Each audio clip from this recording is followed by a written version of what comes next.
you so much for still being here. Your Laksa time has eaten into our session time. Supposed to start 4:15. Now we are 4 something. But never mind. Yes, always save the best for last. Today we're gonna use the next couple of time to try to explore, share, and interact.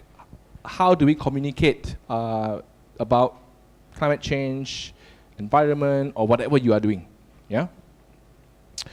So our tagline is change climate change for yes, the youth climate movement. Officially, we registered Persatuan Belay Perubahan Iklim. We have 3 main programs. PowershiftMalaysia. Malaysia. We talk about campaigning and project management. We get young people to do fundraising, right to the media, local governance, how to make banners, create a little bit of trouble. That's what we do in PowerShift.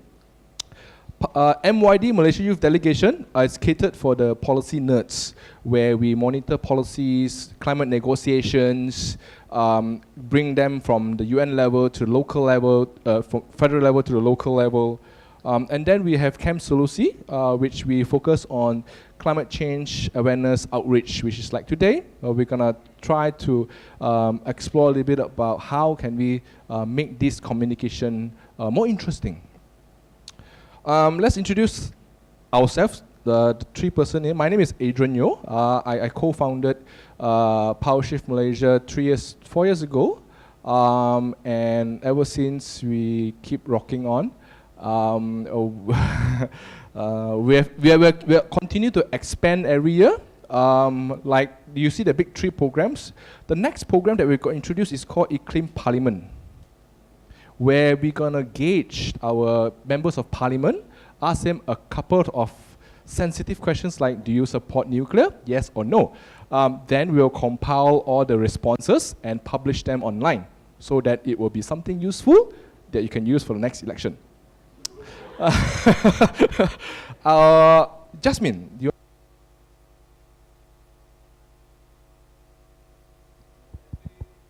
Hello? I think mine works. Mine works? Okay. Yeah, hi everyone. My name is Jasmine. I'm with the Malaysian Youth Delegation 2016, last year. So a bunch of us represented Malaysia to COP22. We have been sending Malaysian youth representatives to United Nations, UNFCCC conferences since COP21 in Paris. And our next one coming up is in Bonn. So the question that you raised earlier on just now regarding how can we as youth engage in policy making or want to be more involved in these climate negotiations, that's what we do in MYD. We have training series, and the best part is it's interdisciplinary. What it means is that it does not just cover climate journalism, but you get a feel of the multidisciplinary aspects of climate change negotiations, whether it's from the science, policy, or the law. Yeah, okay, thanks, Aisha. Hi guys, I'm Aisha. I've been with PowerShift Malaysia 4 years back. So I've been with him since 4 years ago, still with him. I hope he's not sick of me. Okay, but I have a background in environmental studies and political science. I worked with a digital marketing company for about a year before I got too tired of taking care of 30 different accounts or clients at one time. So I do have background in digital marketing. I'm not a pro, but I do have some know-hows I can share. And I'm part of the PowerShift team, like a core team, yes. And the 10 slides that Hillary presented just now, we have a training for 6 months to understand them. So if you don't understand this now, it's okay. But feel free to let us know, drop us an email if you want more explanation or what's going on. Later on, we're gonna have dinner. If you have any questions, can please sit down with us and we can share what we know.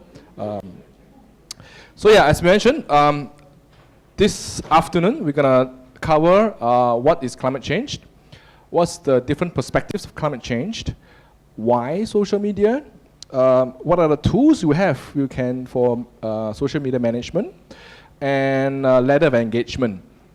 And I was told that to give you guys a homework, a group work, so you can take back to your dinner, you can sit together, do that homework, and come again for tomorrow for that presentation of that homework.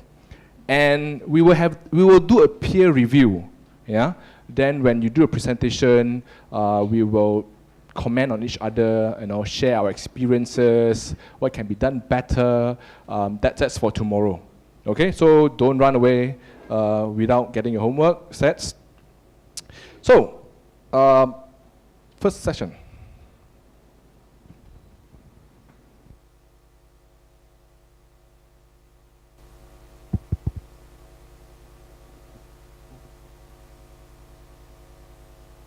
Okay, first session, introductory. What is climate change? So I want all of you to partner up with someone which you haven't spoken with for today. Is that okay? So pick a pair and discuss what is climate change in your local language. Maybe it could be in your own language, Mandarin, or it can be from where you're from, or if you're an academician with a science background, Come on, get a pen. Climate change? Get into pairs.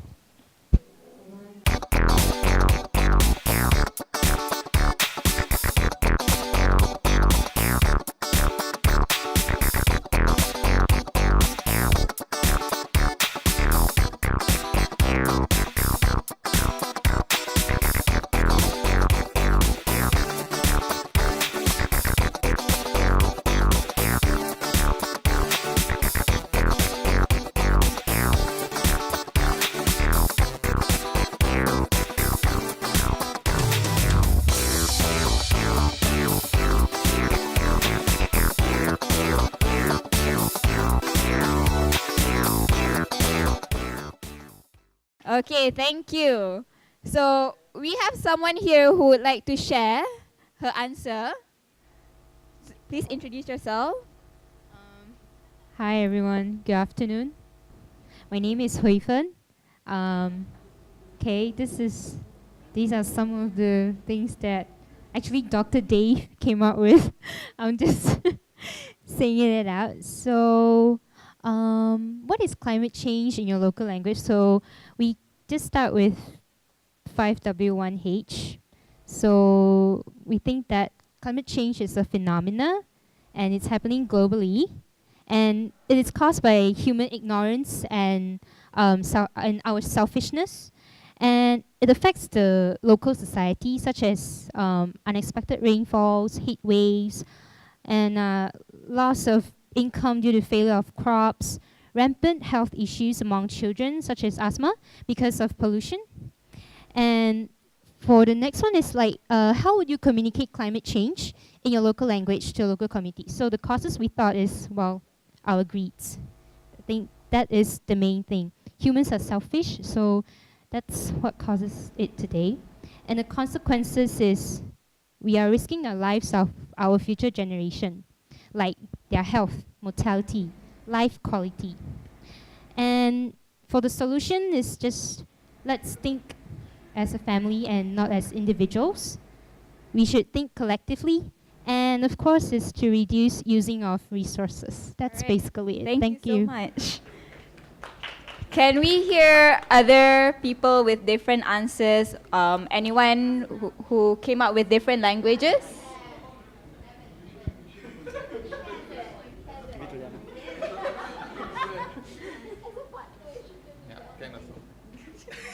One sentence, never. Okay, as our understanding on climate change, this is my point of view. What I understand by climate change is an increase or decrease in temperature. Okay, that's the main issue now. And then as for causes, I would say humans are only causes for climate change. Consequences is definitely Earth. Earth is facing the consequences. We cannot limit the word consequences. So solution would be, I believe in things going viral. So giving impactful pictures and videos to people, showing them what is happening would change somewhere around the earth. Because as an example, this thing happened in Penang, this Navin's death case, it was actually happening so many other places. But why did it go viral? Because it was so impactful with the pictures. So I would say that would be one of the only solution that can work at this trend nowadays. Fab. Okay, thank you. Anyone else?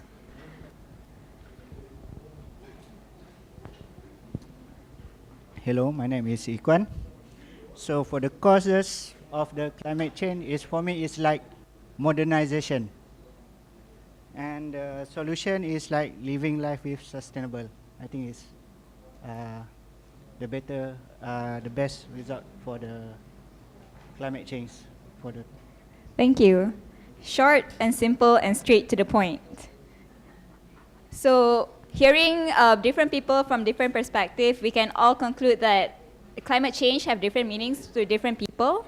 And if you want to engage with the right audience, we need to use a language which they understand.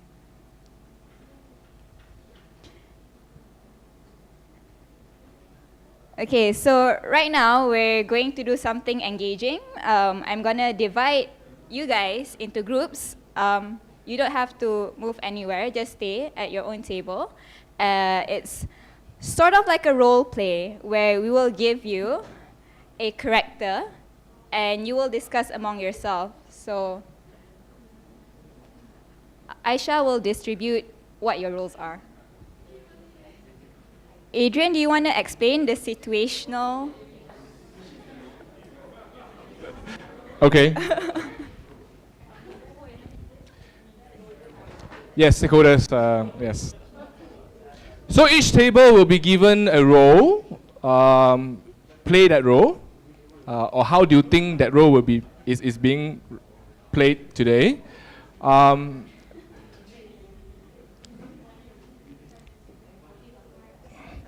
The scenario is there's a plan to deforest a piece of forest next to a river in Penang by the industry. So who's the industry? All right. Oh, you good. So this is the industry group. They propose to open up a new development, virgin forest, very beautiful piece of forest next to a river. You want to open up to cut the forest for development. Yeah, and then this group is, what group is this? So government, I don't know, you guys debate. So this is the government group, and this is the, so you're a local community living around the forest and the river, and you guys are the academicians.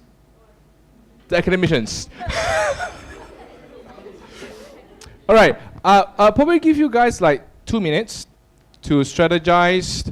Why do you think to deforest a piece of forest next to a river is important, or not, according to your grouping, right?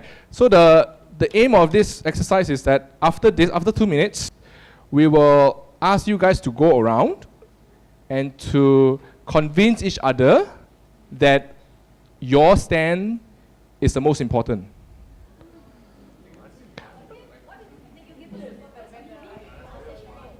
No, it's to open up for development. What kind of development? The industry will tell you.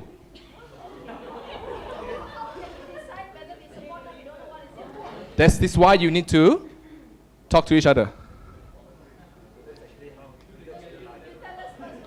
So you need to gain support from the various, and you guys may gain or may lose out.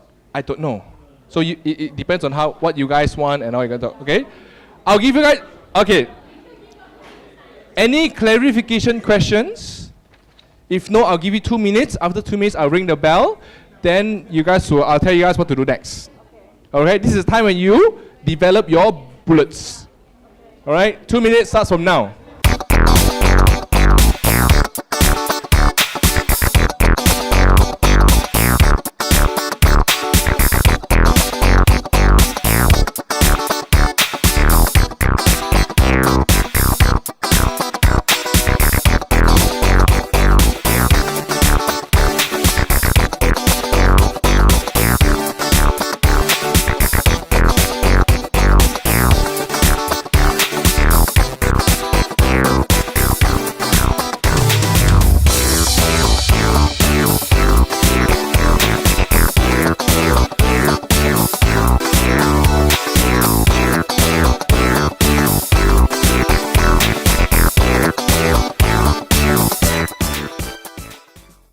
2 minutes up. I hope you guys have gathered up your long-term plan and action plan and strategic communication strategies and sorts.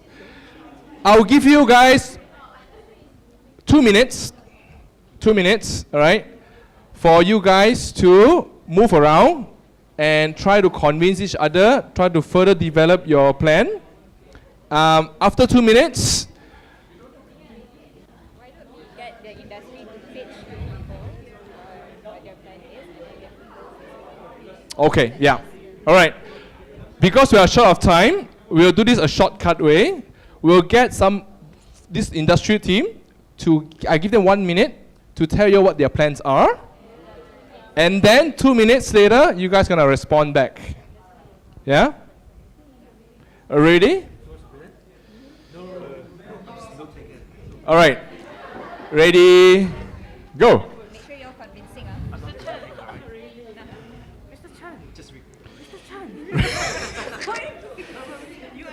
1 minute from now, go. Okay, Okay, so this is the project. The development project is to build a hydroelectric power plant funded by the government. Because it's actually a government-funded industrial project. So this is in the event that if the inhabitants or the community happens to be in the forest or relying on the forest, then of course we will compensate the locals, because that is just, I forgot that, Orang Asli agreement, yeah, indigenous rights. And then the benefits of this is it will reduce electricity tariff, and it's also an alternative source of energy away from fossil fuel. That's pretty much what I have to pitch at the moment. Sell us questions and we'll give you good answers. Thank you, the developers. I'm going to give you 2 minutes, the industry, to convince the rest of your stakeholders to buy in your project. 2 minutes from now, ready, go.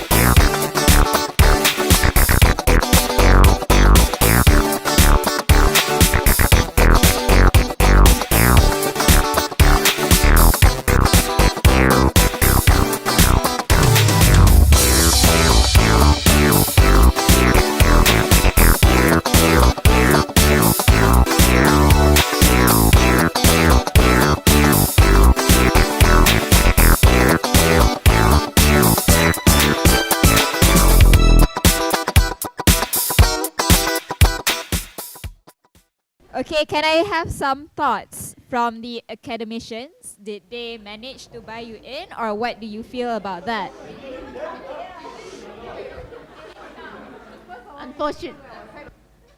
Testing. Unfortunately, they didn't come to seek us. We actually went there to listen to what they have to say to the residents. I think they were explaining the project. I think the residents were more concerned about the disruption to their daily lives. No compensation can replace that, so that's in their reality. For academicians, if you ask our opinion, we will question why hydroelectric and why not solar. And also why you have to rendahkan the tarif when you can think about making the distribution of electricity more efficient by improving the grid. And then what are the guidelines to which you are applying this to? Is it a special project? Is it in the local plan or anything? So there are a few more like legislative questions to be asked. Wow, not bad, this academy.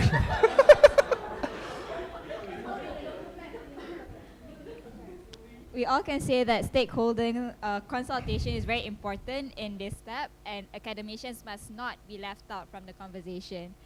Before we go to the angry local community, we shall first seek the government why they funded the project in the first place and what you feel about that.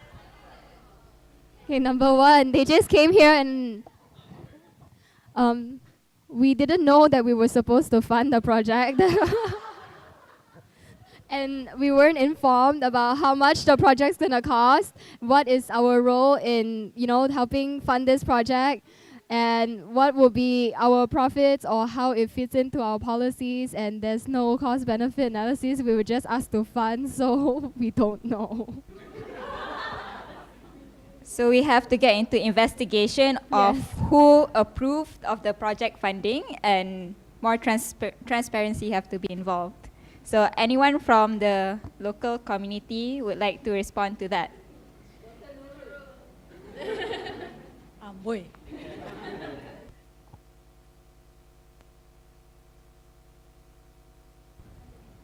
Okay. Yeah, so the industry came over to try to sweet talk us, but unfortunately they didn't even know where the project will be. So we are so not convinced. So there are a lot of fundamental issues and points where the industry couldn't even answer for us. So I think they have to be very clear first before they go around, and even the government doesn't know what the project is about. So I think a lot of fundamental issues are not straightened out and not consulted. So I think those need to be done first before implementing the project. And on our side, we have a lot of things that we would like to bring up if this project is to take place. Thank you. Thank you, Dr. Nurul. So through this process, we can clearly state that there are a lot of engagements and consultations need to be done in order to get the project approved, or how hard it is to be from the industry, how local community is being affected by all these developments. And Adrian wants to add on a bit on the whole debriefing process. Okay. Industry, you have not your chance to say your piece.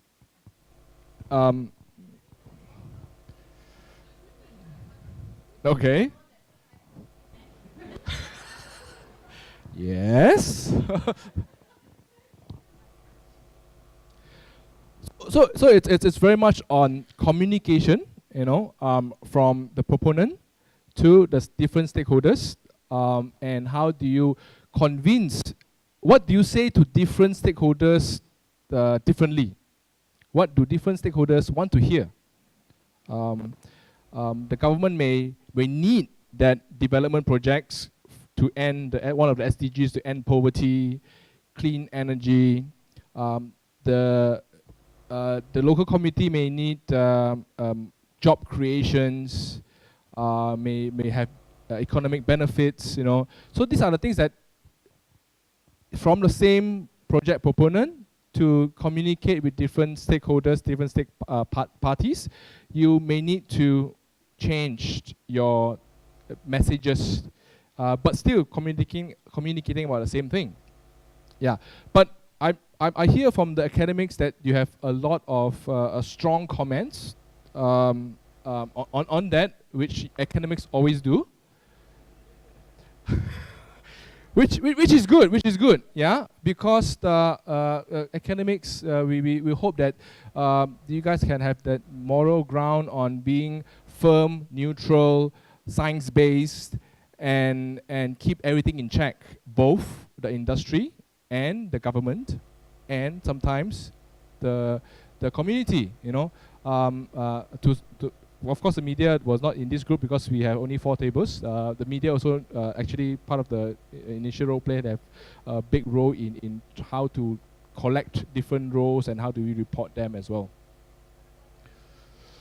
Well, we group them into the local communities, Yeah, so NGOs is part of the local communities. It should not be separated as well.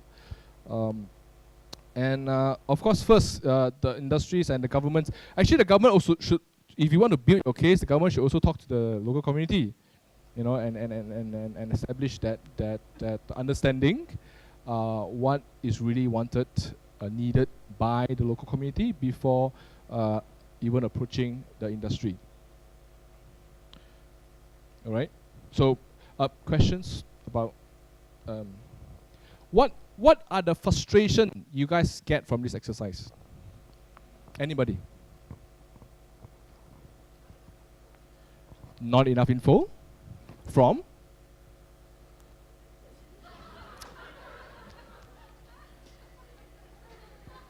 You always point the finger to the industry. Not enough info? Yes. Common issue?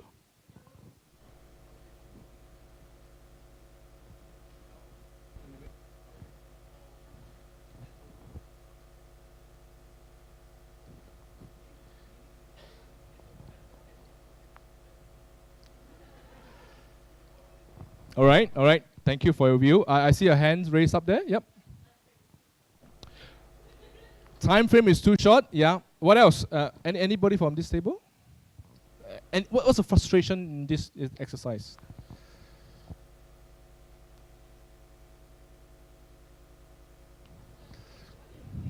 They're like jaded. Now come to me. You want to share anything? All right. Yeah. So time, not enough info. Perception that somebody knows something more, but hiding something. You know, it's a perception issue. May or may not be true. So how do we engage to do it better? This perception issue. How can we get more information? You know, how can these all are very consistent, similar issues in any communications, whether it's from NGO to the public, from government to the public, from industry to the government. It is always the same thing. We are not prepared. We did not do our homework right. 5W1H. We did not prepare that deck readily available, catered to our audience. We like to think that we understand our audience best, but when we engage with the audience, at the end of the day, everything goes haywire. All right, actually we have a break time scheduled, but we already passed the break time. Can I ask a permission that we continue? But feel free to go out and make yourself comfortable if you want. You don't need to angkat tangan to get a badge from us, yeah? All right, for the next session, we're gonna pass it to Aisha. Okay, so for this next slides, I need you guys to be very, very focused. This is a serious matter. Do not laugh, because this video, I have a few videos up for you guys, but this video will explain a lot of things, and yeah, I need your utmost attention.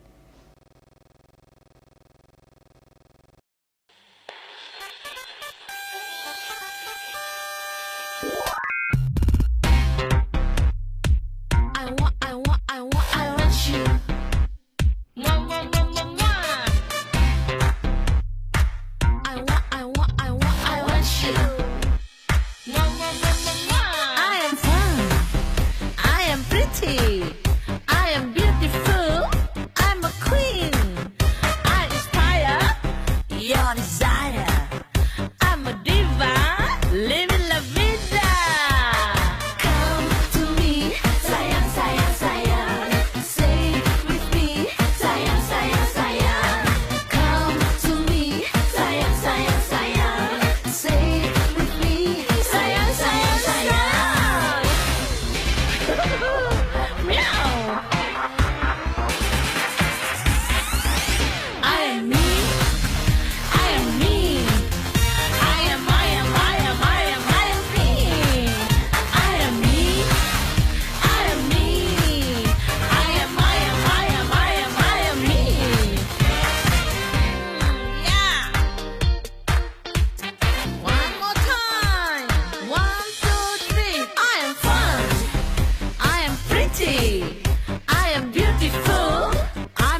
Andrew liked it.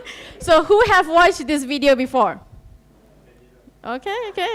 Who have seen it but did not click on it? That's quite a number. Yeah, Jasmine. But she was forced to see it like last night. Okay, so what do you get from this? Anything? What do you feel? What do you think? Speechless? Ridiculous? But Andrew liked it though. Andrew, what do you think about it? So, okay.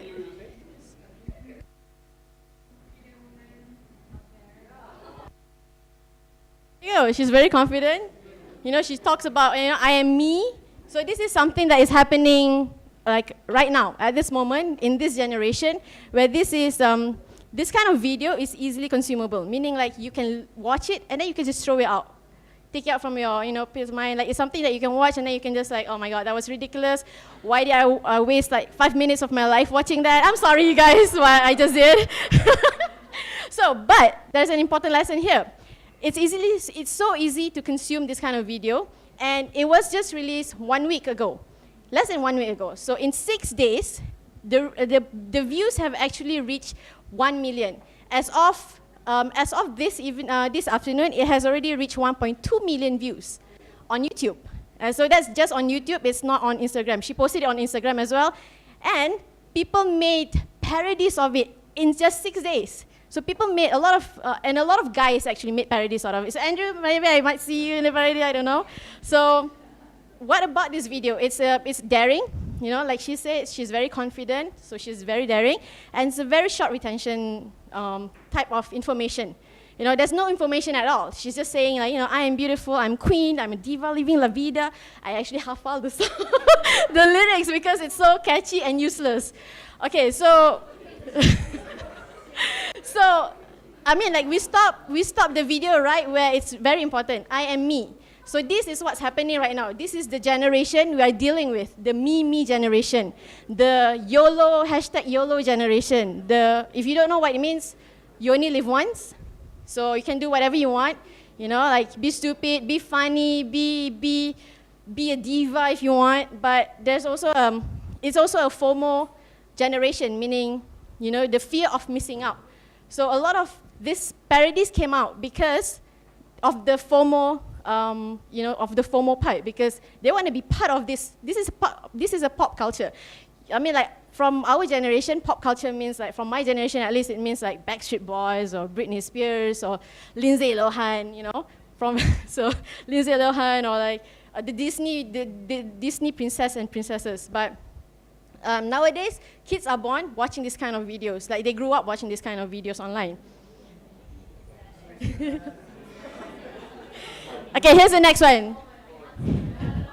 This is very important too, guys. Seriously. Look at the lyrics.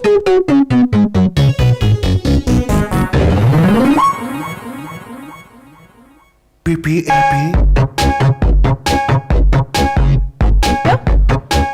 No.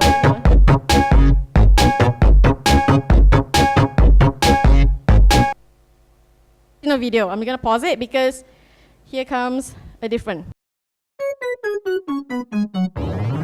LED.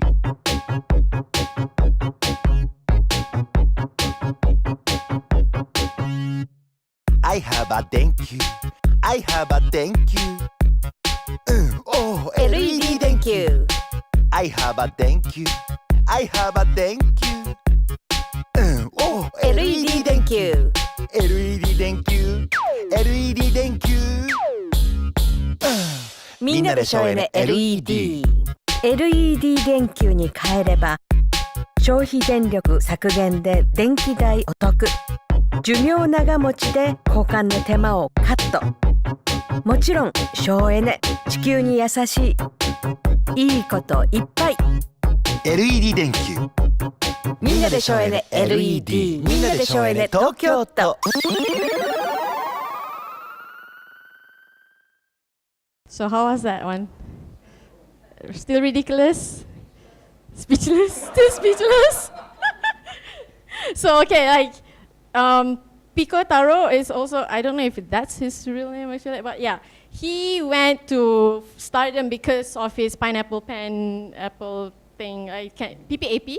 So the lady was actually the governor of Tokyo. So this is a campaign for Tokyo people to change their bulbs to LED lights, to LED bulbs. So that's the whole message there. So it's more energy saving. But they use him because he's Japanese, obviously, and because it's catchy. Like, people already know him. He's an influencer, not just in Japan, but also worldwide. So many parodies came out right after he made his video of PPAP. You know, you have pen and pineapple and everything. So this is kind of like the effort of Ministry of Energy, but the campaign was only for Tokyo. So this is another campaign. SDGs.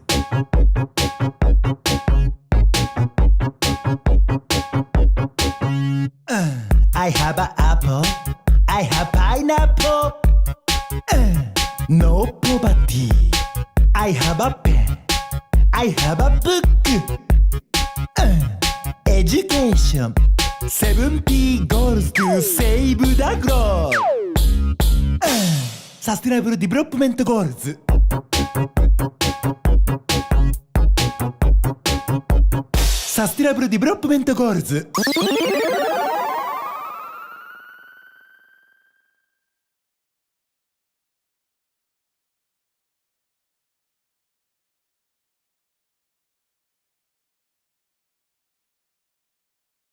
So it's not just the governor of Tokyo used him, but the UN actually engaged with him. Like, you might think that, you might think the UN is being ridiculous by engaging with him, but they want to promote all these 17 goals, to the people. And this is the catchiest way to do it. So, I mean, like, how many of you can actually say sustainable development goals in that one breath of in that one breath, and still working it, that song and dancing. So what does this say about social media? I heard viral, yes. Powerful. Waiting, true. Anything else? Very true, very true. Because like a lot of people are sharing things, a lot of people are commenting. So that's something that we're gonna go into like a little bit deeper. So why is there a trust in social media in the first place?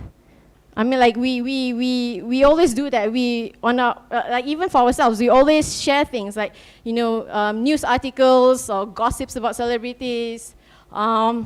PPAP, Vida. I mean, I don't share it out, but because people share it, so I view it, and now I hafal all the lyrics to that song.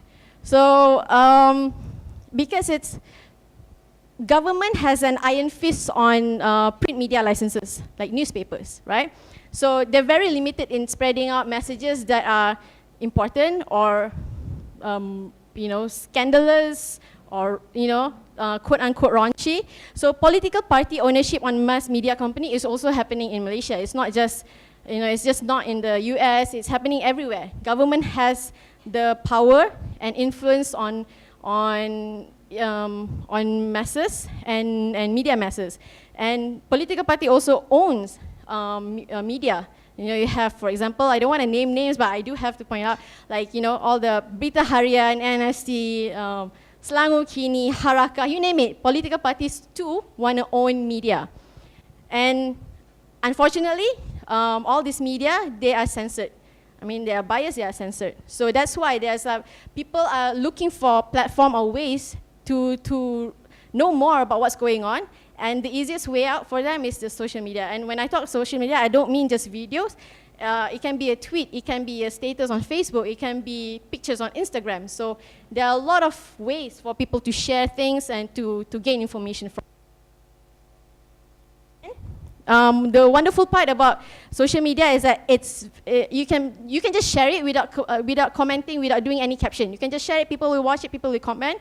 And like for tweeters, you have to know how to kind of like share your message with only 140 characters, and that's not easy. How many of us can actually do that? Like, you know, like that's why the practice we did just now, to use one-liner to explain causes, consequences, and solutions, you know, it's not easy. Imagine you have to do that in 140 characters. Okay, so we watched some videos just now, ridiculous videos, but now we're gonna go into like social media situation. So in Malaysia, this is all the data from Malaysia. I'm just gonna go a bit here. So this is in the millions, yeah? So 13 to 17 years old, I mean, like, they don't use social media as much, maybe because their parents are still like, you know, like controlling them. But after that, the age where there is, the most important age, from 18 to 24, you know, they are quite high. So it reached up to like 2.7 to 3.7 million. Like, guys use social media more, you know, when they're in that age. And then, like, I mean, on average, guys use social media more. You can see the red one. So when we're 25 to 30 something, guys are still leading. Male are still leading using social media. They do it for like sharing. I do have to say that my guy cousins share more videos, articles, and everything from me compared to me. But I like to share, you know, things I find funny or stuff. But they share almost everything with no caption. All they do is just click share, click share, click share, click share, and that's it. Like, I like to kind of like, you know, explain the video a little bit or like explain the article, but, you know, guys just, you know, guys are simple, so they do go for simple stuff. Okay. Sorry. Okay, so in Malaysia alone, the youth make up to 45% of Malaysia. So that's almost half of the population in Malaysia. So the government, of course, acknowledges this, and that's why we have Hari Belia Negara, because they want to engage with belia. So these are some of the measurable in the digital communication that is happening. This is, yeah. Yes, they are Malaysia. The definition, yeah, we have different definition, but in Malaysia it's 35. In like the UN, it's slightly younger than that.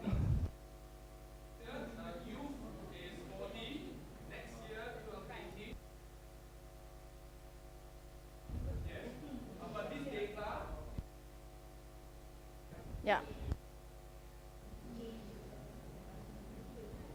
Okay, so this is like the digital communication that is going on in Malaysia at the moment. So we are a country of almost 31 million people. 76% of them are urban people. So that's quite high. So when I mention urban, meaning we have access to a lot of these infrastructures. Internet users account to 71% of this 31 million people. And then we also have active social media users, which are also 71%, you know, because they have access, so meaning these are the numbers. And then this is mobile subscriptions, meaning how many of us, you know, in Malaysia are subscribed to, you know, mobile data plan and everything. All of us have phones, pretty much, on average, we have 2 numbers, 2 phones or 2 numbers. And then this is active mobile social users. Out of that, we have 65%. So these numbers are actually really, really high. Malaysia is actually known as a country that has a lot of like a very high internet users. So internet users have increased since January 2016 to 7%, meaning our infrastructure is improving. You know, people have more access to internet. So, and active social media users since January 2016 have increased to 22%. So this is internet access. This is the ones active. And then, but mobile subscriptions have decreased by only 1%. So it doesn't really make any difference, you know. Like mobile subscriptions can also be like SMS, so that's why it's been decreasing. Active mobile social users, people who are using phones, have increased by 25%. Maybe because they have, you know, BREAM or something, I don't know. Yeah. Okay, so this is the device usage in Malaysia alone. You can see 97% have mobile phone of any type. I'm not just talking about smartphones, I'm talking about the Nokia 3310 and stuff. And out of that, 81% are using smartphone.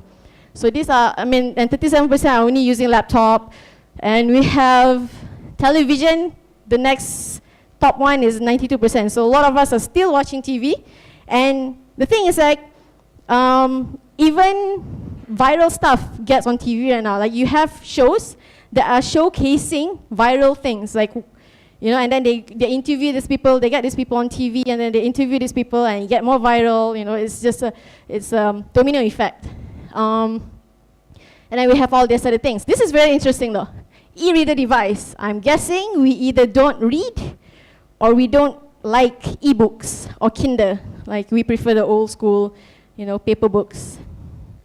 And then we have the frequency of internet use here. Every day, about 88% of us who are active use internet. And surprisingly, there are people who only logs in once a week. And but that amount only amounts to like 9%. So these are all the numbers. So Facebook is our #1 media.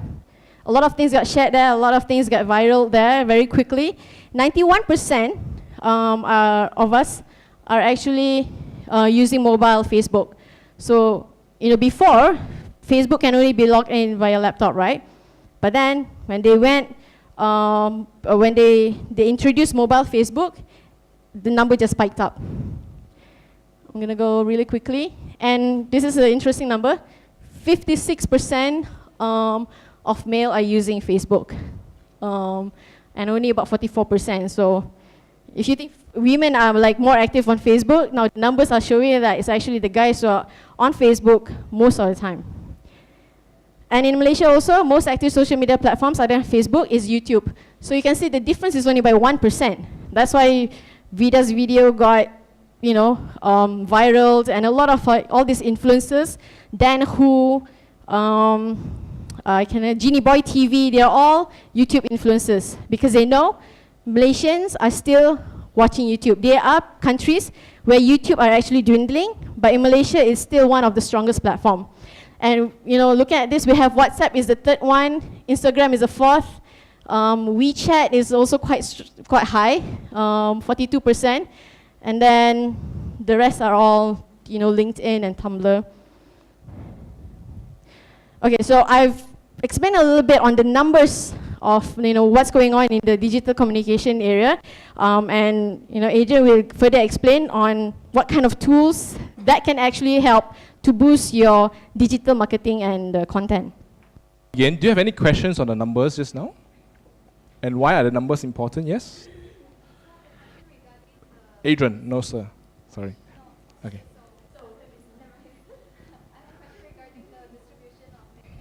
Yep.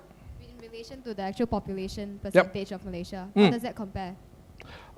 This is just the data of the 22 million, what they found. Yeah, but again, this is just percentage of Facebook profiles declared. Yeah, they may be male pretending to be female, female pretending to be male. Okay. So I would not take this number so heavy. Yeah. So some of these numbers that you can see is that heavy dependent on social media, more and more migration of people from traditional media to the social media, and the most alarming one is the frequency of use. Means that every day, like earlier mentioned, when you wake up, when you go to sleep, you still look at the phone. That's the advantage, but the disadvantage that everybody is rushing in. So what you get is a cluttered platform where Tom, Dick, and Harry, everything in messages you need. Whether it's human rights, whether it's healthcare, whether it's climate change, everybody trying to cram into and brands try to sell you stuff and ask you to buy stuff. So everybody's trying to rush in. So how do you differentiate yourself from this cluttered or fragmented medium source? We see some from this data. What I can deduct is that we have 140% SIM card usage. Yeah, means that average we have 1.5 handphones on average. Means that people are still hanging on to that SIM card number, and that's why nowadays you see a resurgence of people marketing to you through SMS. But of course, SMS is a bit more expensive, so only the banks, the posh premium cars, these are the people who try to SMS to you, try to sell you stuff. But it is a perfect platform because nobody uses that platform anymore. Everybody has migrated to Facebook, WhatsApp, your uncles and aunties forwarding rubbish all around, you know. Those are, because they're all free now, yeah? So now how do you differentiate if you really have a strong message that you really think that it's worth it to spend that extra dollar to market to your audience? Try SMS, you know. It's not that expensive, probably it's about 5 to 10 cents per SMS, per audience, and then you duplicate it, you do your numbers yourself. The other thing that I found very interesting is that TV, you know, in Malaysia, TV is still, people still watch TV, yeah. But this TV it could be subscription TV, it could be Astro, it could be your land to air RTM 1, 2, and 3, yeah. But the fact is there are still this thing called the black box in your living room or in your room that still exists there. So this could be another platform where you guys can try to engage if you really want to reach out to your audience. Then the next question is who are the people, if you want to go deeper, who are the people who still watch TV, who still watch RTM 1 and 2 and 3? You know, it may be the rural, not so much of the and the makciks and pakciks, you know, who doesn't want Astro on demand or doesn't enjoy watching movies. They still every night 8 o'clock, still after dinner, rush to the TV and watch Berita Bulletin Utama. You know, these are the people that may serve to your target market. Some of the fisher folks, some of the farmers will enjoy those kind of times. If those are your audience, if those are your target markets, this would be one of the better platform compared to social media.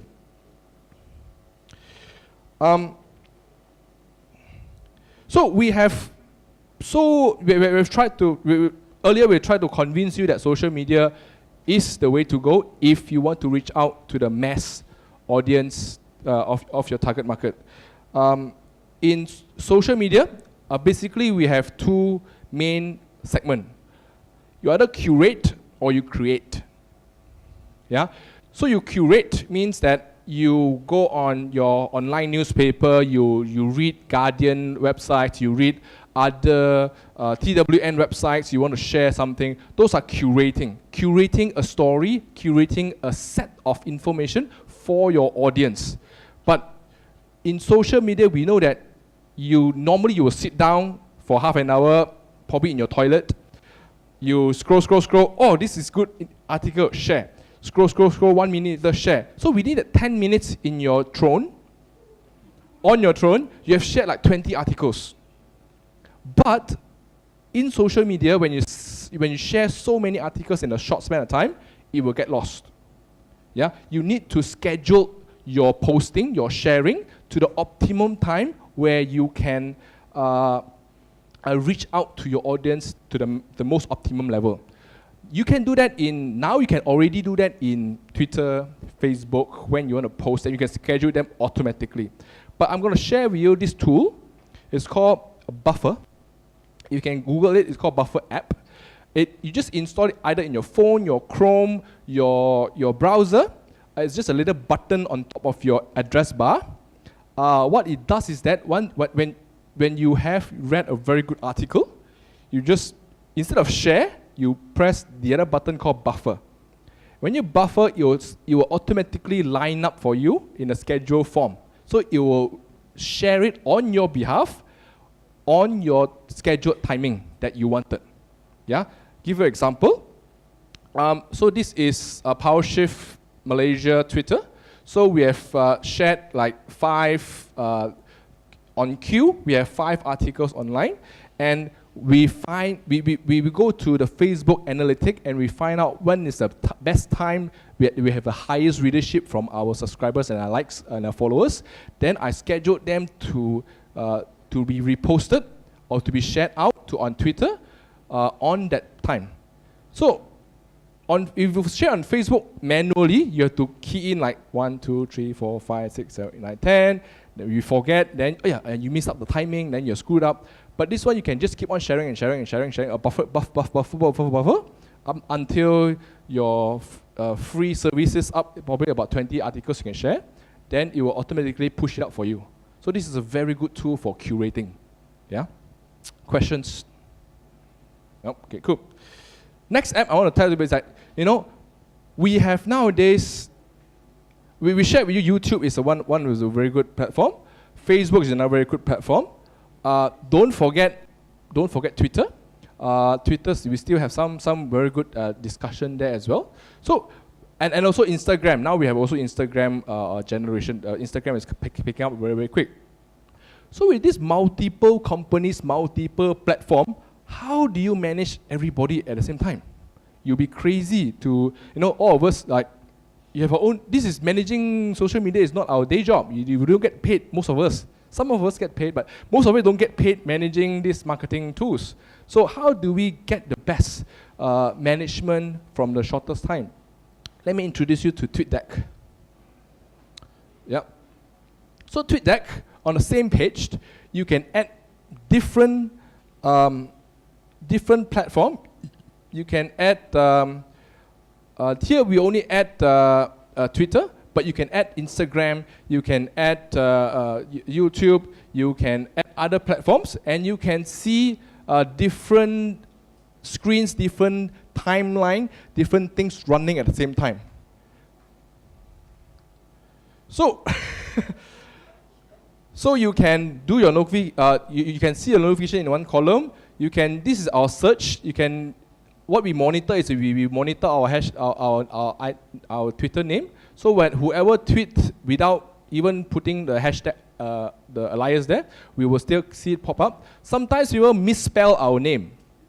Yeah. So we also search PowershiftMalaysia. So sometimes they do come out as well. So when you want to engage with your audience when on social media, you want to retweet them. You want to reply them, say thank you for your pictures. It's great, glad that you come. So when you do that, people will follow you more. You will get more interesting. And we also monitor perubahan iklim.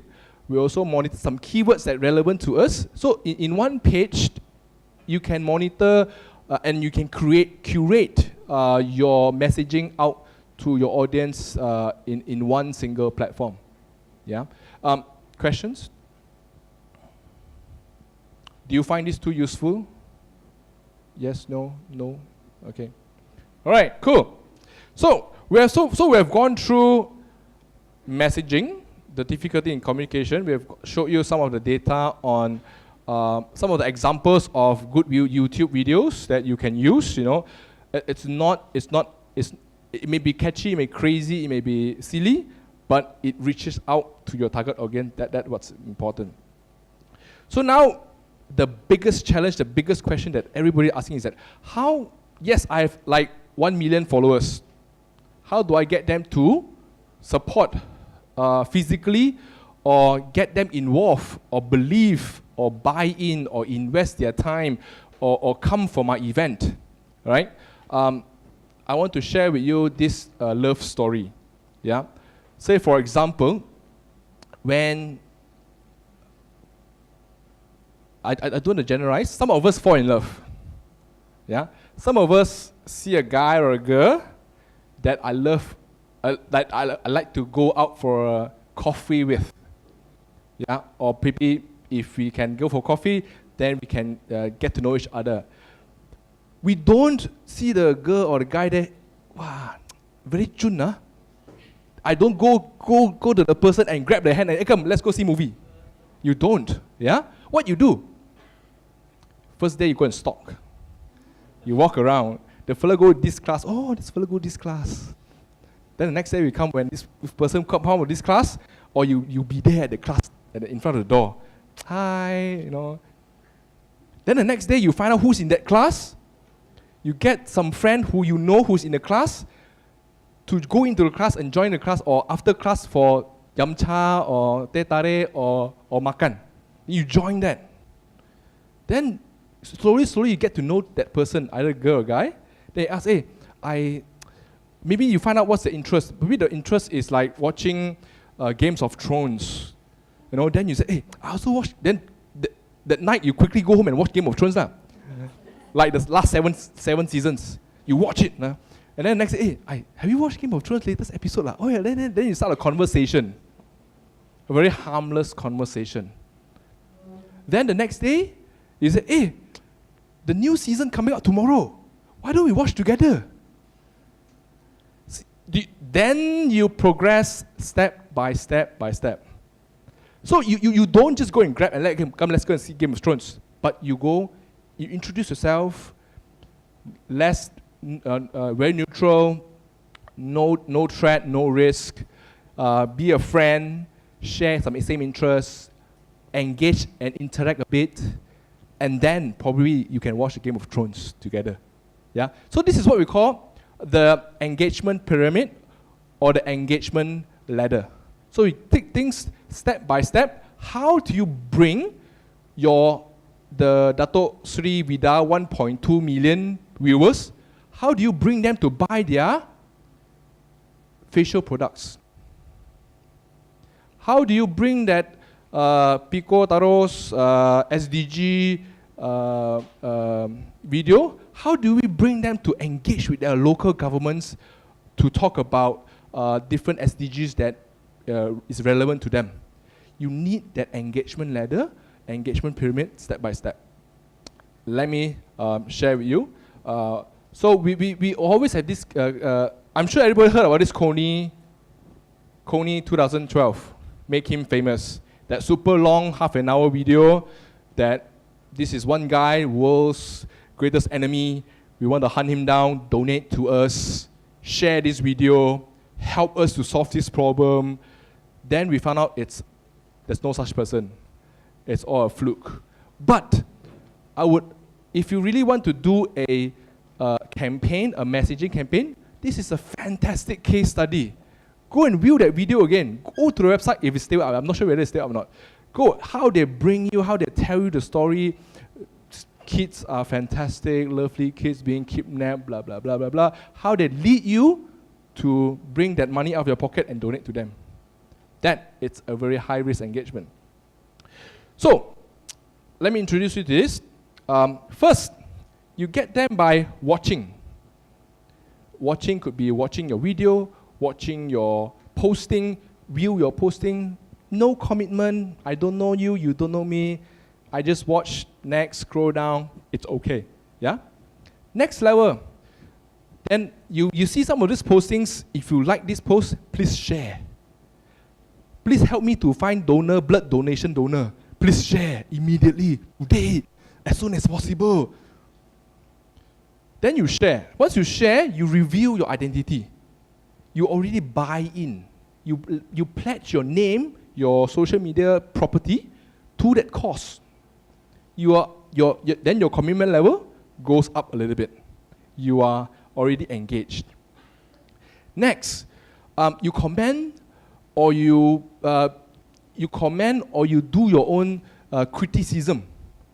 You not only share, but you also offline, you find your friends and family. You don't just share on the same platform. You see on Facebook, you copy it, you share on WhatsApp, you copy it, you share WhatsApp, you send SMS. So you are already helping to spread that message.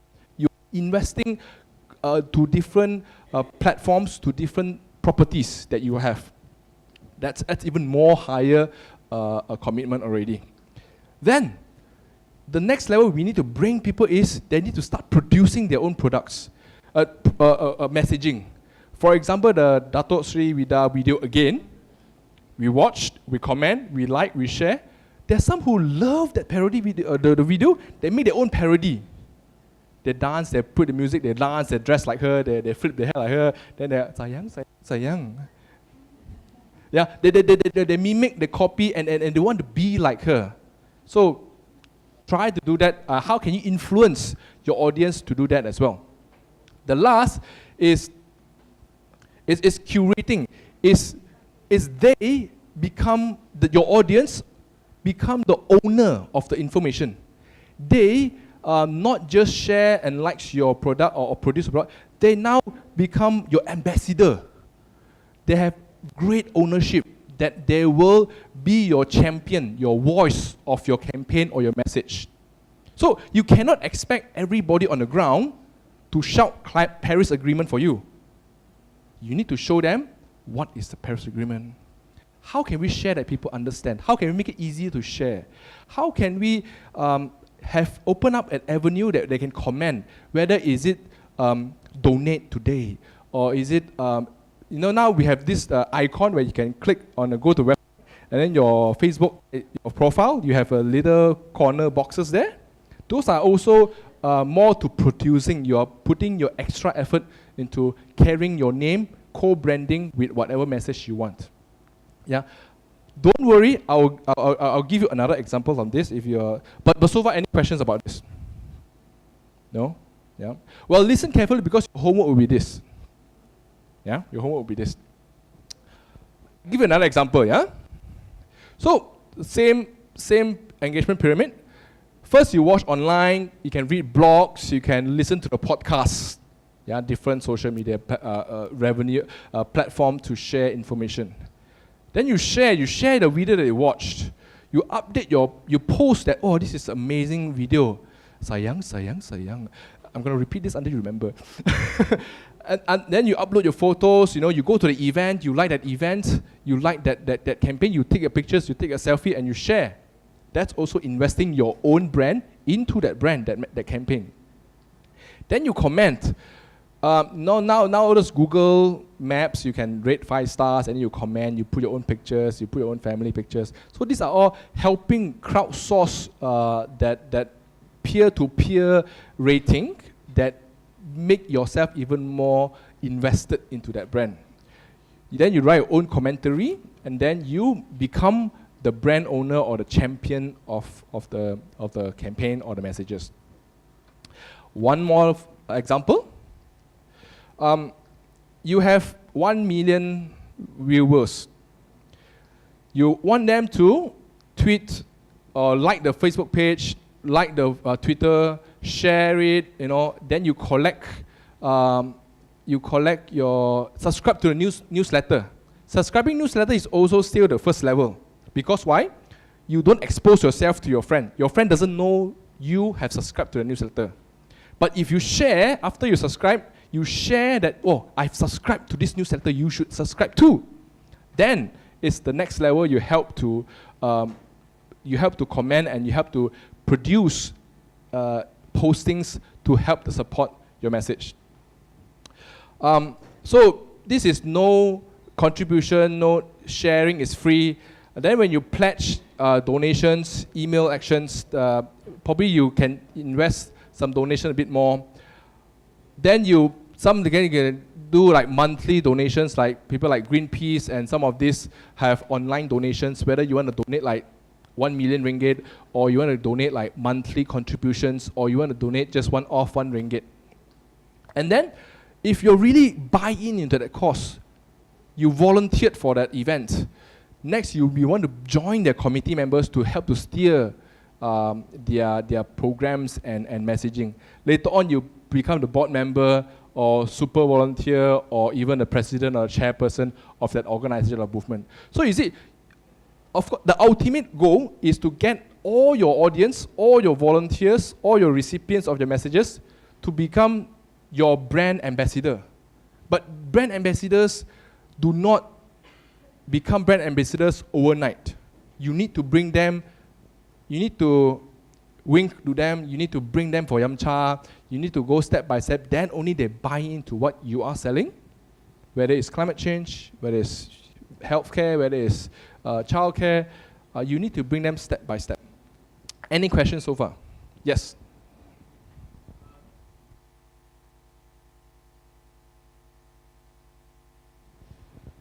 Is there a strategy to it, or sometimes you also depend on luck also? I don't believe in luck. I believe everything is in design. How you design your engagement series. Another example, you want to say something? Yeah. Another examples of that Datuk Sri Vida video. It did not get 1.2 million views overnight. She did a lot of pre-work. Yeah, she appeared teaser. She sent out teaser last month, a 1-minute teaser with TV3, and then a few days before the launch, she launched another 1.5 minute video with her in a green outfit. Not the real video, a second teaser. Then when she launched the real teaser, a real video, bam, 6 days, 1.2 million. But wait, this is not the final video. She will produce another video with 7 outfits.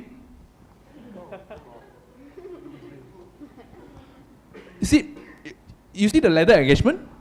First is a teaser by another media corporate company. Then another longer video asks you to read and anticipate the kanjongness is coming. Wow, it's coming soon. I must watch the real one. This is so catchy. I must watch the real one. Even Chef Wan says it's amazing. After watching the trailer only. Yeah. So you need all these by designs. All these are not Chef. I'm sure Chef Wan doesn't say it because he's just what he said. I'm sure he got some, marketing company already approached him. Hey, Chef Wan, why don't you say something? And then we can do collaboration later. These are all by design. Yeah. Don't believe that it's all by luck. Any more questions? Yes. A lot of these viral articles or videos and all that, they have an element of entertainment to it. That's why people feel it easier to share it around because there's humor, people like laughing and all that.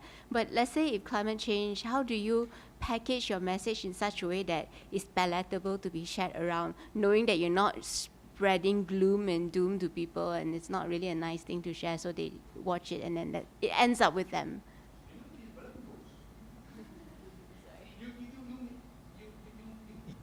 Understand that climate change is such a huge area. SDG is such a huge topic, But how do you engage your stakeholders to buy in?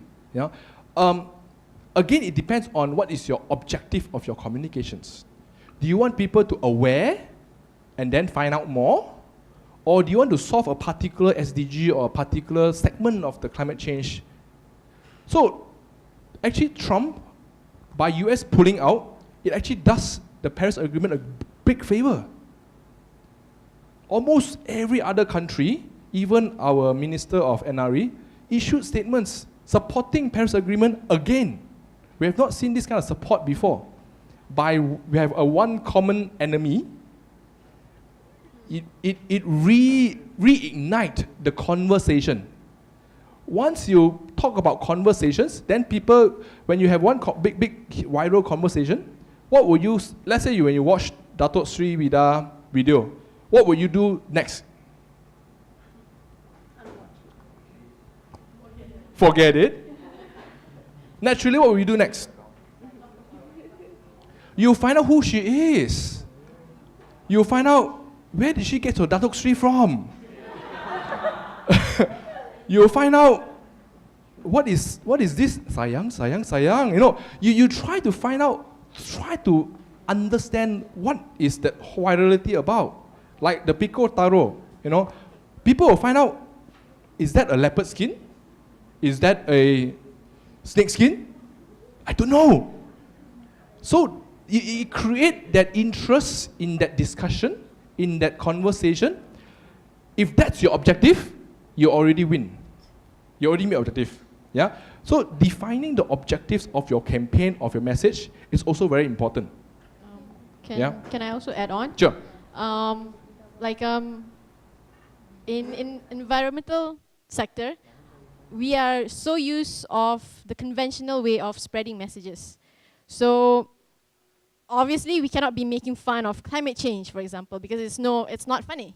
People are losing lands, people are losing homes, lives, and everything, affecting livelihood. But one of the key elements to know what to do is that you have to know what kind of emotions you want to ignite in people. Like, do you want to ignite fear? Do you want to ignite like like happy stories? You want to make people have that feel-good factor. So because like you said, all these videos that went viral is because it's entertainment-based and it's very funny. So you have that feel-good factor. So that's why it's spreading really fast. Not a lot of people like to share sad stories. Like not a lot of people will share things about what's going on in Aqsa, in Syria, for example, because they don't want to see gory stuff. But I understand you have to share those kind of things. But that's where the role of a curator is really important. All of us are actually curators. We share things and we do our own little caption when we share things. And then when people comment, we comment. We exchanges comments and everything. Those are curators. So when you share things, it's very important for you to want to acknowledge what do your audience like. Because each of us have different friends, different background, different friends online and even offline. So when, like for example, like I have friends, my friends are mostly like serious types, whatever we post, it always goes back to like, sarcasm and cynicism, that's how we talk to each other. So when I post things, that's how I sound like. There's a lot of sarcasm, cynicism. Sometimes Adrian likes it, sometimes Adrian doesn't like it. So that kind of approach. But there are people who actually like make jokes out of it. Like, satire out of this whole, gloominess. Someone mentioned it, it's actually a very gloomy situation that we're facing right now. So you can actually turn it into a kind of like a topic of conversation by making a joke out of it, by making a satire out of it. But in a way that your audience, your friends, your family can understand. Because if you talk to me in acronyms, SDGs, if I don't come from environmental background, SDG or Kyoto Protocol, all these jargons, I will not be interested. So you have to tie in to what they will feel the most. And that's the storytelling effort. And I know it's not easy. It's kind of like a different course altogether. But it's kind of like a story when you see an accident, and then you go back and tell the parents about it. You say all this, like you put on all these adjectives, you put on all these verbs and nouns, and you put emotion into telling it, and then your parents will be like, "That's really sad. I mean, I hope the family is okay." So you have that kind of reaction from your parents. But if you go and be like, "Yeah, I came across an accident today, someone died, yeah, that's sad." I mean, like there's not much investment going into it. So I'm guessing that you have to understand your audience, and some companies can actually read out sentiments from your online profiles. Like if I like a lot of funny stuff, that company will be able to tell that I like funny stuff. If I share a lot of like sad stories, very like thought-provoking stories, that company will be able to read that. So there are so many ways for companies out there to gauge what your interests are, and you can pay them, but it'll be expensive. So like for us, with not a lot of money, like social media companies or digital communication company can actually invest in those kind of softwares. But for us mere mortals, like we just have to know what type of posting do our audience do, what type of comments do they usually give, and then we can play it out with their emotion. Like you can start little by little. Like for example, conservation will never get interest from anyone. Like tiger conservation, turtle conservation. There are many turtles that are dying like the last few weeks. In the conservation world, people are like riled up about it. Like I don't know, like the environmental enthusiasts, they're all like, talking about it. But nobody knows about it outside that little group. So how do you get that message that turtles are dying, and why is it important that that we protect these turtles, that we legislate more law, we enforce and all that kind of stuff. But we have to do it in a way that gets people to feel sad about this. And it's very hard, but it can be done with practice. So I hope that helps. All right. Let me give you one examples that I did before, how I use this ladder of engagement, the engagement pyramid. It's like my end goal is I want people to join my PowerShift camp, to pay me money to attend my camp at the end of the day. So I do not just set up an application form and people to sign up. No. First, I give them something to watch. I collected last year's videos and photos and make a last year's video. This is what you have missed, and post it up. So they watched. And the message is, our camp was amazing. You missed out last year. If this year's camp is coming, don't miss out. And the action is, I want them to just to watch. No commitment, just watch what we did last year. So this is just the watchers. So then, the next step, then I'm going to start to do a countdown. 10 days when my application form opened up. Please share as wide as possible. So I post up the little poster teaser, 10, 9, 8 kind of thing, and I encourage people to help me to share. So the tools are, again, a little piece of poster on Instagram, Facebook, Twitter, and the message is, it's coming soon. Build that anticipation, and the action I want them is to help me to share the awareness, to build up that platform of audience that to as wide as possible, not just to our Facebook followers, but the followers of my followers and their followers. Yeah.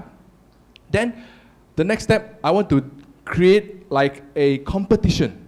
Yeah. So I create a scholarship. Write me a letter if you comment on this page that or create a blog post that why you deserve this scholarship.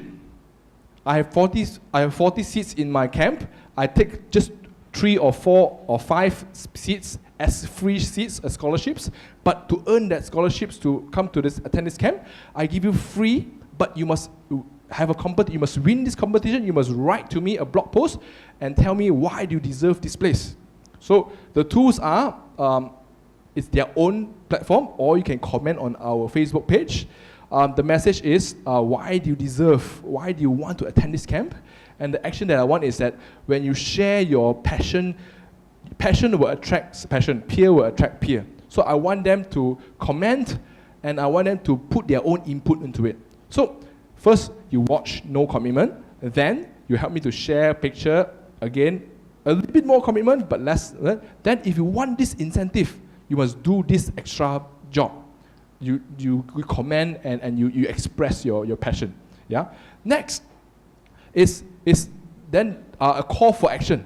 Now that the application form is open, I want people to join in. But I create a early bird fee. If you join in now, you get like 10% discount. If you bring 4 friends along, you get the 5th friend is free. So technically it's about 20% or some sort discount.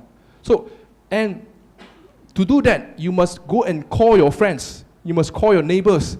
You are doing extra job. You're investing in your own belief. You're spreading because you want to join and you want it to be cheaper, you go and tipu all your friends to join. Not tipu lah, but you encourage them to join this camp. So you bring in more people to join. So there's added investment of your own branding, your own initiative into it.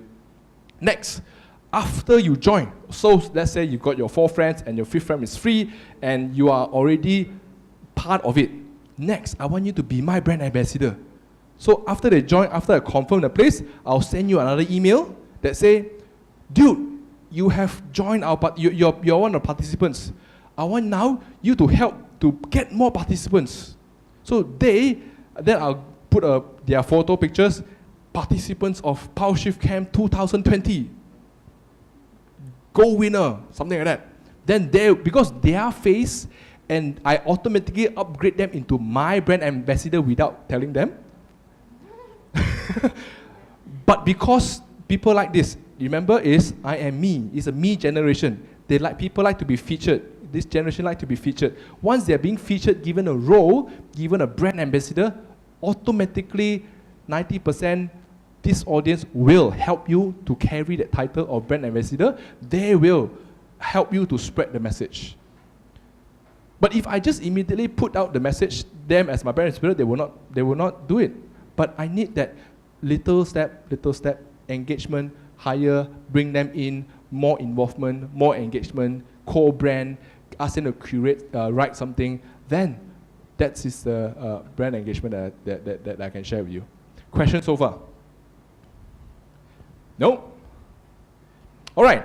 So your task is, I just want to send you the task. So I want, tomorrow, I want the presentation to be in this format. Can you help me to, yes? The papers.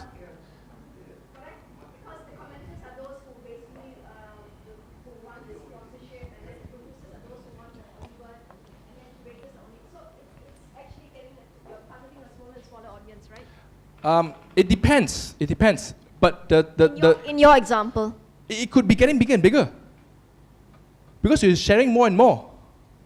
Right? I give you another example. How do I get more? I want to get a lot of people to come for birthday protests. All right? First engagement, I send them a very big poster. Election fraud. Share this picture. Share this poster. We must stop this. So they don't no risk, no engagement, no investment. They just share that poster of yeah, it's a good thing to share, right? You know, we must stop election fraud. Election must be free and fair. So we share. Then I want them to like, okay, create a button that with a birthday, whatever, 7 or 10 or 11 or 12 or 13, that there's a button badge to it attached to a profile picture. Then they share. So now their profile icon is attached to that icon. Yeah. So you see, if this example, if you can see it, it's getting bigger and bigger. Yeah. But for that person to actually, okay, then you can go the next step is like, support us, buy a T-shirt from us, pay us 20 ringgit, I'll send you a T-shirt. See, it's another higher engagement. You're actually taking out a credit card, performing PayPal to get the T-shirt, but the intention is not to get the T-shirt. The intention is to donate to you, to support your cause. But from that, then the next level is I want you to help me to produce something. Wear that T-shirt, snap a picture, post it online. So you are creating more and more. So it doesn't necessarily be an umbrella, a small pyramid going smaller. It could be a pyramid going bigger as well. Yeah. Vida video, like she actually reposted on Instagram. She actually reposted parodies of people. Parodies of people imitating her. So and people do the hashtag or tag her, and then she voluntarily reposts them. So it gets bigger and bigger and bigger. That's why it can reach 1.2 million views in just 6 days. So the topic that I want you guys to do is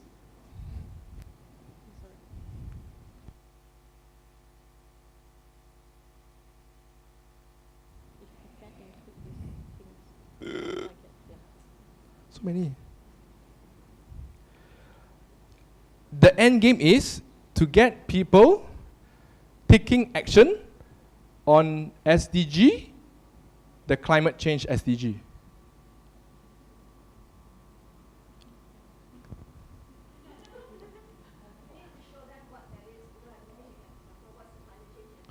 Okay, the SDGs, there are 17 SDGs. One of the SDG is actually 7 areas that UN and the rest of the countries want to solve. It's also all these are problem areas: poverty, gender equality, healthcare, education, and climate change. I think one is clean water. Yeah. So one of it is climate change. You know, but the task to you is that how do you get people to take action on SDGs climate change?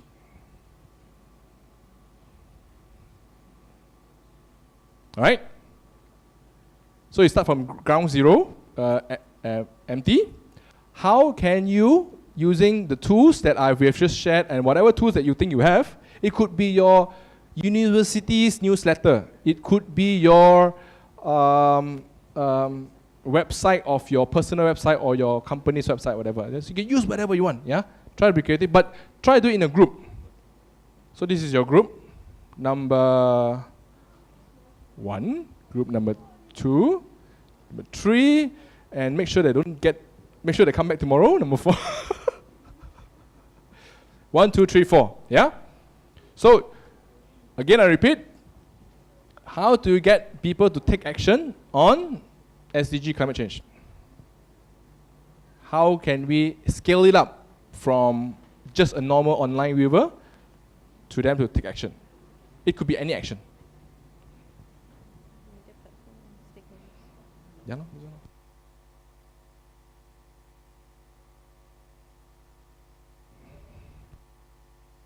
Yeah.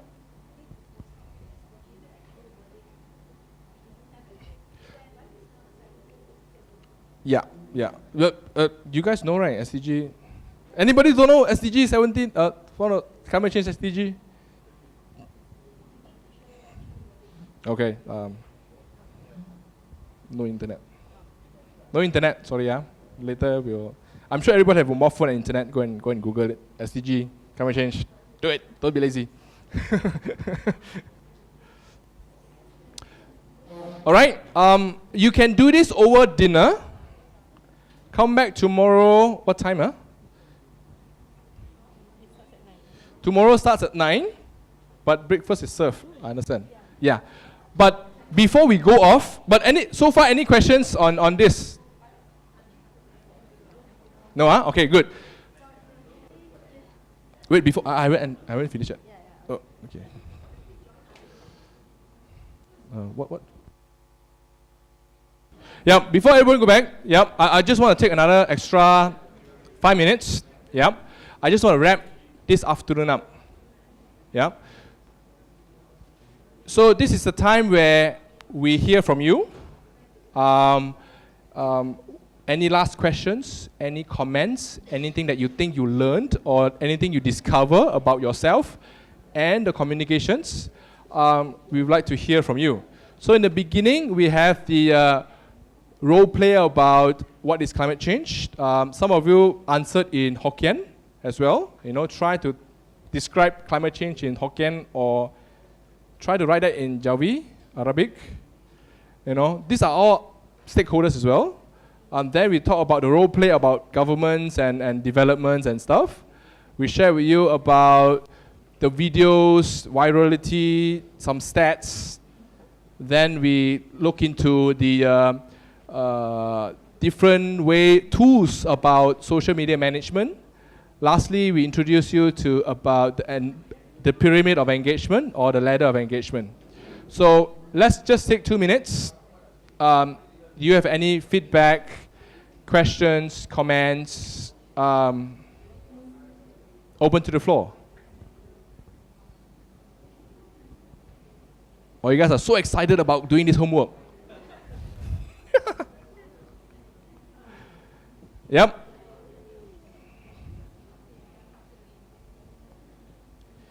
Yes? I actually have no question for the section, but I have some suggestion for the organizer. I'm sorry, because I'm not available tomorrow. Tomorrow I have sampling. Okay, first thing is plastic. Actually, we are doing something like about climate change, but we're still using plastic. Okay, and that's the reason I'm not taking the LASA. Okay, and paper cup. So actually, paper cups cannot recycle. Okay, so we are doing the thing, but we are not doing this personally. Okay, as well as the water bottle. Yeah. Okay, so this is the one that I hope that we can start from our own, not from policy, those very, very complicated workshop. Okay, yep, that's it. Thank you. All right. Point taken, beyond my control. Anything you want to comment on this afternoon? Our session, workshop, comments, briefing, suggestions? Too dry? Too happy? Too easy? You guys are too kind. I'm sorry, me again. Okay, sure. Actually, yes, a little bit dry about the point for the engagement letter. You repeat about 5 slides, I think. Yep. Okay, so I know that you want to emphasize the point, but you repeat. Then after third slide, I already gone already. Okay, yep. And then it's about the video that catchy. For me, it's not catchy. For me, sometimes it's a brainwash. Okay, it's not catchy. So that's why sometimes that I knew that they are try to brainwash me, then I don't want to click in. Okay, so there's a concern, but I know that the me generation, yes. Okay, so I'm also try to balancing the how to catching them. Okay, as well as I not that want to brain or spoon feeding them. Okay, so there's a thing that I will hope actually coming here to solve, but well. Okay. Comments? Open the floor.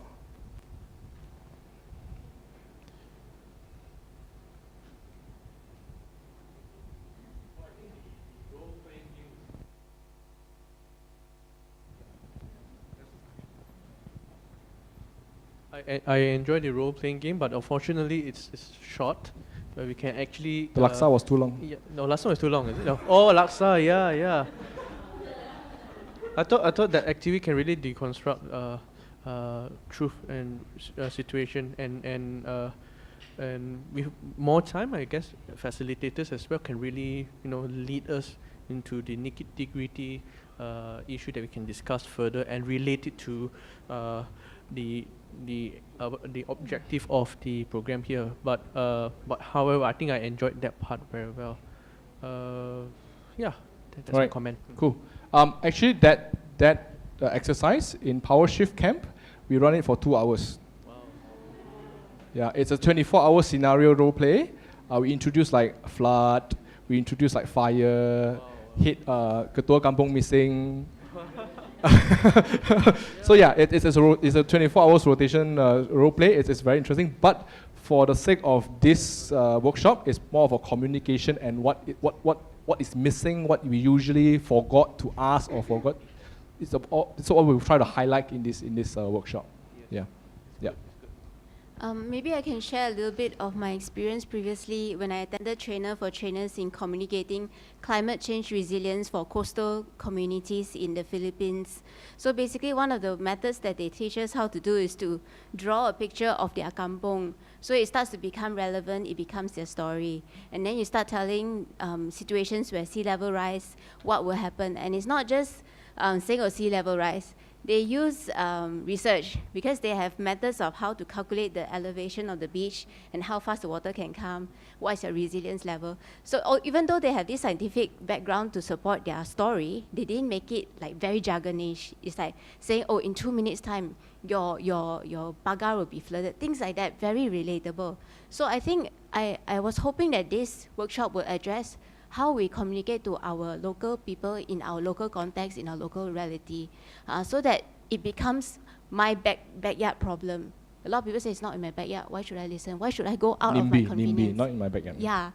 Why should I do things out from my convenience so that a polar bear can have like more ice sheet to travel on? So you try to bring back and make it relevant. So I was hoping that this workshop could have addressed that. Sea level rise may affect your CHAM production. Things like that. Yeah. Sea water rise, mangrove plantation gone, no breeding spaces for CHAM, no more CHAM. Danger. In fact, Penang is the biggest production space for CHAM actually. Exactly. Thank you. Thank you for input. Thank you, both of you. Last comments. Anybody before we break off? I hand this time back to the organizers. Kerang. Sorry, kerang. Siham. Kerang. Sorry. You see, communication, language. All right. If no, nothing. I'll pass the time back to co-facilitators. Any comments? Last comments? No. Yes. We thought that this would be like a a very basic general introduction to digital communication. But it's interesting that a lot of you guys are actually, are beyond that level, because a lot of us are doing different things and everything. So, I mean, if there's a need for more in-depth, kind of like training, you can call us. I'm pitching Camp Solusi because in reality, we don't run Camp Solusi for just 2 hours. 2 hours is only like Climate Change 101. In reality, Camp Solusi can go for like days too. So if you want to do more on like digital communication and everything, I mean like we cram up everything we know in just 2 hours, and that's not enough, minus the Laksa thing lah. So if you're interested, I mean you can let us know, and then maybe you can plan out something a bit more detailed. So thanks to the organizer for. Oh, okay, sorry. I'm just gonna thank the organizer tomorrow then.